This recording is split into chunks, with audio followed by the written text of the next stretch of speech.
Electrical wireman licence എടുക്കാൻ വേണ്ടി പലരും പല ഇൻസ്റ്റിറ്റ്യൂട്ടിലൊക്കെ പോയി പഠിക്കുന്നുണ്ട്. അപ്പോൾ അങ്ങനെയുള്ളൊരു ഇൻസ്റ്റിറ്റ്യൂട്ട് ഒരാൾക്ക് തുടങ്ങണമെങ്കിൽ, അല്ലെങ്കിൽ അതിൻ്റെ ഒരു ഇൻസ്റ്റിറ്റ്യൂട്ട് ഓൾറെഡി ഉണ്ട്, അതിൻ്റെ അത് വയർമാൻ ലൈസൻസിന് വേണ്ടിയുള്ള ഒരു ഇൻസ്റ്റിറ്റ്യൂട്ടായിട്ട് റെക്കഗ്നിഷൻ കിട്ടണമെങ്കിൽ, അതായത് ഈ ഇൻസ്റ്റിറ്റ്യൂട്ടിൽ പഠിച്ചു എന്നുള്ള ആ ഒരു ബേസ് ചെയ്തിട്ടായിരിക്കും നമ്മൾ വയർമാൻ ലൈസൻസ് എക്സാമിന് എലിജിബിൾ ആവണേ. അല്ലെങ്കിൽ നമ്മൾ ഏതെങ്കിലും കോൺട്രാക്ട് അണ്ടറിൽ ഈ ഒരു ജനുവരി, ഫെബ്രുവരി, മാർച്ച് ആ ഒരു കാലങ്ങളിലായിരിക്കും അതിൻ്റെ രജിസ്ട്രേഷൻ ഉണ്ടാവുക. കോൺട്രാക്ടിൻ്റെ അണ്ടറിൽ അപ്രൻറ്റീസ് രജിസ്റ്റർ ചെയ്യണം.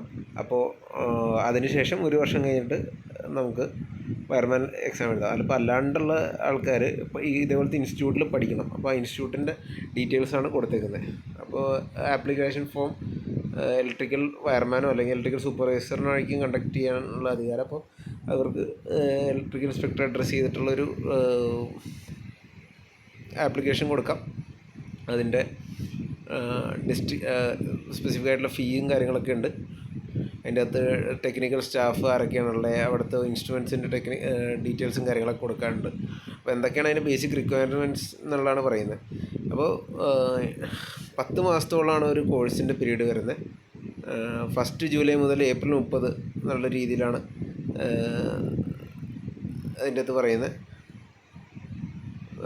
ഒരു ബാച്ചിൽ മാക്സിമം 30 പേര് വെച്ച് എടുക്കാൻ പാടുള്ളൂ എന്നാണ് പറയുന്നത്.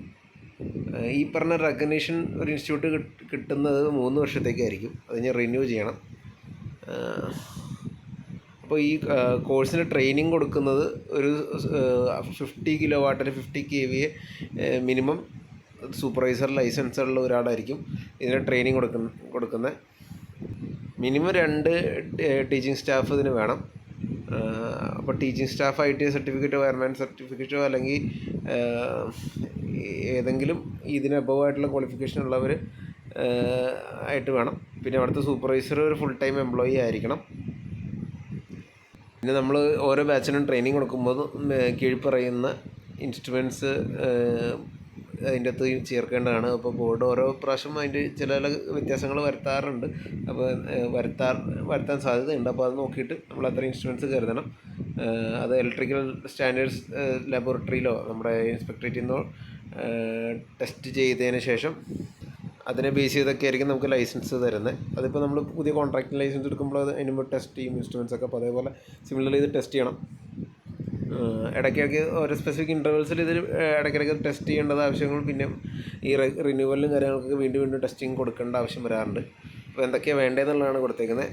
അപ്പോൾ ഇൻസുലേഷൻ ടെസ്റ്റർ നമ്മുടെ മെഗർ 500 വോൾട്ടിൻ്റെ വേണം. വോൾട്ടിമീറ്റർ 600 വോൾട്ട് വരെയുള്ള വേണം. മീറ്റർ 10 ആമ്പിയർ വരെയുള്ള വേണം. മൾട്ടിമീറ്റർ വേണം. ടോങ് ടെസ്റ്റർ വേണം. എർത്ത് ടെസ്റ്റർ വേണം. പിന്നെ വയറിംഗ് ബോർഡും ബെഞ്ചും ഒരു 15 എണ്ണം വെച്ചെങ്കിലും വേണം. വയറിംഗ് ടൂളിൽ 15 സെറ്റ് വീതം, വയറിങ്ങിന് വേണ്ടി 15 സെറ്റായിട്ട് വയ്ക്കണം. പിന്നെ bench drive, welding set, cage motor, slip ring motor മുതലായവ എല്ലാം ഓരോന്ന് വീതം വേണം. പിന്നെ ഡ്രോയിങ് ബോർഡും ഡെമോൺസ്ട്രേഷൻ ബോർഡും കാര്യങ്ങളെല്ലാം വേണം. കുറച്ച് ബുക്കുകൾ കരുതണം. ഇലക്ട്രിസിറ്റി ആക്ട് 2003, സെൻട്രൽ അതോറിറ്റിയുടെ regulation 2010, Kerala state electricity licensing ബോർഡിൻ്റെ റൂൾസും, കേരള സിനിമ റെഗുലേഷൻ റൂൾസും, പിന്നെ lift and escalator act 2013, IS 3043, IS 732. അപ്പോൾ ഇതൊക്കെ തന്നെ നമ്മുടെ കോൺട്രാക്ട് ലൈസൻസ് എടുക്കുമ്പോൾ നമ്മൾ ഇതേ ബുക്കുകളൊക്കെ കരുതാറുണ്ട്. അപ്പോൾ ആ ബുക്കുകൾ ഇവിടെയും പറയുന്നുണ്ട്. അപ്പോൾ ഈ ആപ്ലിക്കേഷൻ കൊടുത്തു കഴിഞ്ഞാൽ അത് സെക്രട്ടറിക്ക് വേണ്ടി ഫോർവേഡ് ചെയ്യും. ഏപ്രിൽ 30 ഉള്ളിൽ ഫോർവേഡ് ചെയ്യും. അപ്പോൾ ആ ഒരു ടൈമിൻ്റെ കേസ് പറഞ്ഞല്ലോ നേരത്തെ, അത് ബേസ് ചെയ്തിട്ടാണ് അവർ ഈ ടൈമിങ് പറയുന്നത്. അപ്പോൾ പ്രൊപ്പറേറ്ററി സൂപ്പർവൈസറാണ് അവിടുത്തെ ട്രെയിനിങ്ങിന് ഉത്തരവാദി. The full list of students admitted for the year with their names and address and the date of joining, division ഉണ്ടെങ്കിൽ അങ്ങനെ, അതായത് ഓരോ സ്റ്റുഡൻറ്റിൻ്റെ ലിസ്റ്റ്, അയാളുടെ പേര്, അഡ്രസ്സ്, ഫുൾ നെയിമും കാര്യങ്ങളൊക്കെ ആയിട്ട് നമ്മൾ ഇത് സബ്മിറ്റ് ചെയ്യണം. Within 2 months from the date of beginning of the course on or before 31st August. A full list of students with their names and address should also be furnished within 2 weeks after completion of the course to the course secretary of the licensing board. Course തീർന്നതിന് ശേഷം നമ്മൾ licensing ബോർഡിൻ്റെ secretary ആയിട്ട് ഇത് submit ചെയ്യണം അവിടുത്തെ list of students. Rest number of candidate pass for the previous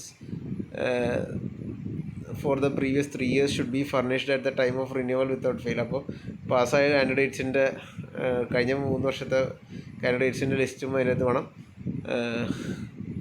അപ്പോൾ ഇത് റിന്യൂവലിൻ്റെ ഒക്കെ ടൈമിൽ അതൊക്കെ നോക്കും, എത്ര റെക്കഗ്നിഷൻ വേണം കൊടുക്കാമോ വേണ്ടതെന്നൊക്കെ ഉള്ളത്. Application for the renewal of recognition to wireman institute shall be submitted to the electric inspector concerned on or before December 31. അപ്പം December 31 മുമ്പൊക്കെയാണ് റിന്യൂവൽ കൊടുക്കാറുള്ളത്. 31 ഉള്ളിൽ റിസീവ് ചെയ്തില്ലെങ്കിൽ ലേറ്റ് ഫീ വെച്ച് March 31 ടൈമിൽ നമ്മൾ കൊടുക്കണം. Any change in the location of institute, teaching staff, replacement otherwise of the testing equipments should be notified to the board in time. അപ്പോൾ പഠിപ്പിക്കുന്ന ആൾ മാറുക അങ്ങനെയുള്ള കേസുകളൊക്കെ വരുമ്പോൾ, അല്ലെങ്കിൽ നമ്മുടെ ടെസ്റ്റിംഗ് ഇൻസ്ട്രുമെൻറ്റ്സ് മാറ്റുന്നു അല്ലെങ്കിൽ പുതിയത് മേടിക്കുന്നു, അപ്പോൾ അതിൻ്റെ എല്ലാം നമ്മൾ ബോർഡിനെ നോട്ടിഫൈ ചെയ്യണമെന്ന് പറയുന്നത്. Meters and other facilities shall be maintain to satisfaction of board. അവിടെ യൂസ് ചെയ്യുന്ന മീറ്റേഴ്സ് ഇതെല്ലാം ബോർഡിനെ സാറ്റിസ്ഫൈ ചെയ്യുന്ന രീതിയിൽ വയ്ക്കണം. Officer of the inspector not below the rank of deputy electric inspector may inspect the institute any time during the working hours to check the adequacy of testing instruments, the workshop facilities like class room, wiring etcetera. അപ്പോൾ ഈ deputy റാങ്കിൽ കുറയാത്ത ആരെങ്കിലുമൊക്കെ ഏതെങ്കിലും ടൈമിൽ വന്ന് inspect ചെയ്യാനുള്ള ഇതാണ് ഇതിൻ്റെ അകത്ത് പറയുന്നത്. ഇൻസ്പെക്ട് ചെയ്യാം, എന്നിട്ട് അവിടുത്തെ ഫെസിലിറ്റീസൊക്കെ ഓക്കെ ആണോ, തൃപ്തികരമാണോ എന്ന് നോക്കും. Institute shall render all the facilities required to the inspecting officer for conducting the inspection. അപ്പോൾ ഈ ഇൻസ്പെക്ഷൻ കണ്ടക്ട് ചെയ്യാനുള്ള എല്ലാ സഹകരണങ്ങളും നമ്മൾ ആ ഇൻസ്റ്റിറ്റ്യൂട്ട് കൊടുക്കണം എന്നാണ് ഇതിൽ പറയുന്നത്.